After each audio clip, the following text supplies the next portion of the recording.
कृष्ण को मतलब नहीं है।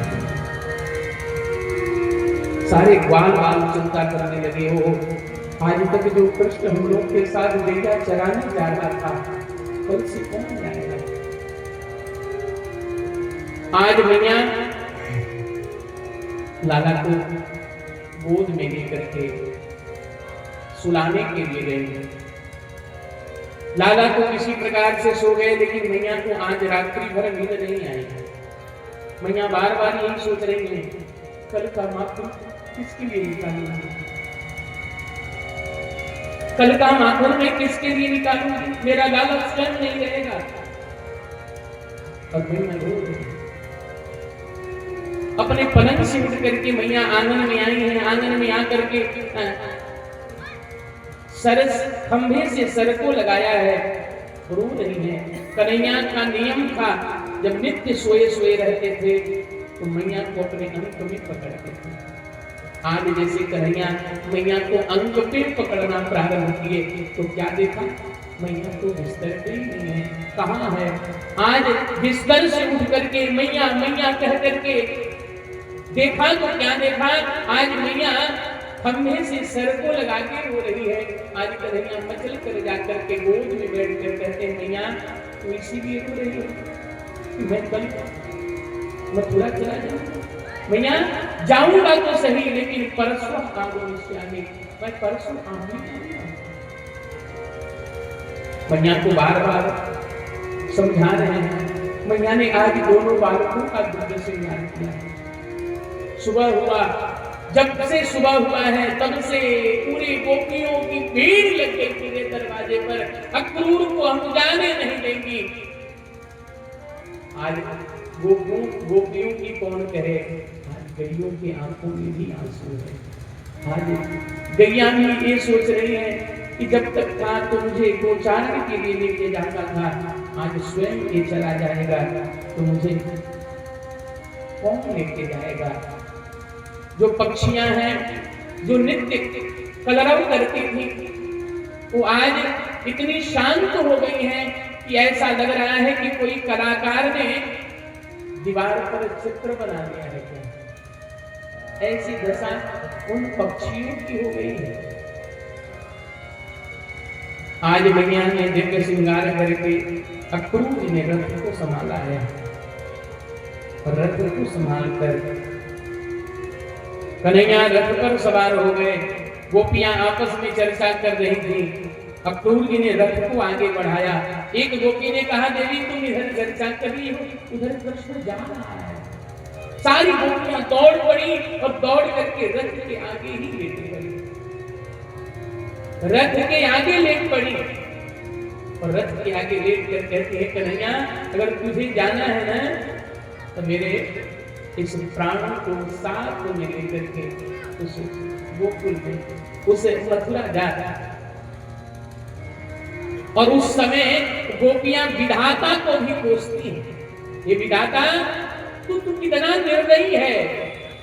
अहो विधाता स्तन कच्चिदत्तया संयोजमैत्र्या प्रणयेन देहिना ताशाकृतार्थां व्यूनं च पार्थकं विक्रीडितं ते अर्भकचेष्टतं यथा। हे विधाता, तुम्हारा जो स्वरूप है वो बच्चे के समान है। अर्भक कहते हैं बच्चे को। बच्चे को चाहे कितना से कितना भी महंगा खिलौना दे दिया जाए, एक दिन वो तोड़ ही देता है।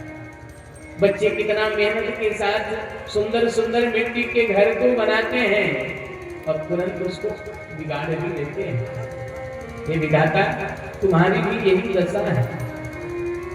सारी गोपियां जब लेट गईं तो कन्हैया रथ से नीचे उतरे हैं और नीचे उतर करके आज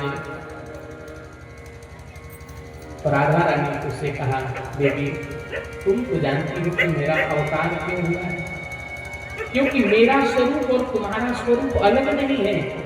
गोपाल सहस्त्रनाम आप पढ़ते होंगे, उसमें लिखा है, तस्मात् ज्योतिरविद् वेदा राधा माधव युग्म। राधा कृष्ण अलग नहीं है, जो कृष्ण है वही राधा है और जो राधा है वही कृष्ण है। ये राधा कृष्ण अलग नहीं है। राधा रानी को समझाया है। राधा रानी ने सभी गोपियों को लेकर के एक किनारे चली गई। अक्रूर जी ने रथ को आगे किया। आज मैया बाहर आई और बाहर आते ही अरे मेरे लाला को रोको, मेरे कन्हैया को रोको, मेरे गोपाल को रोको। तुरंत अक्रूर जी ने रथ को रोका है। कन्हैया रथ से कूद पड़ी, मैया को जाकर के अंत में भरा। क्या बात है मैया? आज मैया रोती हुई कहती है, कन्हैया आज मुझे पता चला कि तू मेरा लाला नहीं है, तू मेरा लाला नहीं है। कन्हैया ये तेरी मैया एक ही निवेदन करना चाहती है। क्या याद है कन्हैया, तुमने एक बार मटकी को फोड़ दिया था और उस समय तुझे मैंने मुखर में बांध दिया था। कन्हैया जीवन में सब कुछ याद करना, लेकिन मैं तेरी मैया ने जो तुझे कष्ट दिया है उसको कभी याद मत करना। आज मैया की आंखों में आंसू है, रो रही है। कन्हैया आज रोते हुए कहते हैं कि मैया मैं जीवन में सब कुछ भूल सकता हूँ, लेकिन अपनी माँ को प्रेम को कैसे भूल सकता हूँ, कैसे भूल सकता हूँ। मैया आप चिंता मत करो, परस्व आगमिष्यामि, मैं परसों अवश्य आऊंगा। और इतना सांत्वना देकर के कन्हैया रथ में बैठ गए। माँ को यही लग रहा है कि कृष्ण कहाँ है, परसों आऊंगा, परसों जरूर आएगा। यही एक मन की इच्छा है और यही परसों की बात सुनकर मैया वापस चली आई। अक्रूर जी ने जब इस दृश्य को देखा, वृंदावन के प्रेम को देखा, सोचा वो इन भोले वाले ब्रजवासियों से इसके कृष्ण को हम लेके जा रहे हैं। चलते हैं यमुना जी में स्नान करेंगे और वापस कृष्ण को लाकर कृष्ण बलराम को वापस कर देंगे और कंस से कहेंगे भैया हमें मार डाल, हम किसी के बच्चे को नहीं ला सकते। भगवान को लगा वो अक्रूर जी को भी विश्वास नहीं है कि हमारा अवतार हो चुका है। अक्रूर जी जब स्नान करने के लिए गए तो 3 बार डुबकी मारे और भगवान ने अपने पूरे 24 अवतारों का दर्शन ही जल में करा दिया। अक्रूर जी को विश्वास हो गया। अब कहते हैं कि प्रभु अब मुझे कोई फर्क नहीं है, अब मुझे डर नहीं है, इसलिए आप चल। और भगवान को लेकर के चले गए। अक्रूर जी जब मथुरा में पहुंचे तो जाकर के यमुना बाग में रुके, क्योंकि नंद बाबा भी पहले से पहुंच गए थे, ग्वाल बाल छोटे छोटे जो भी ग्वाल बाल हैं वो भी सब पहुंच गए थे और सब यमुना बाग में ही रुके थे। तो अक्रूर जी ने कहा कि कन्हैया अगर तुम चाहो तो मेरे महल में भी रुक सकते हो। कन्हैया ने कहा नहीं नहीं, मैं प्रतिज्ञा लिया हूँ जब तक मैं कंस का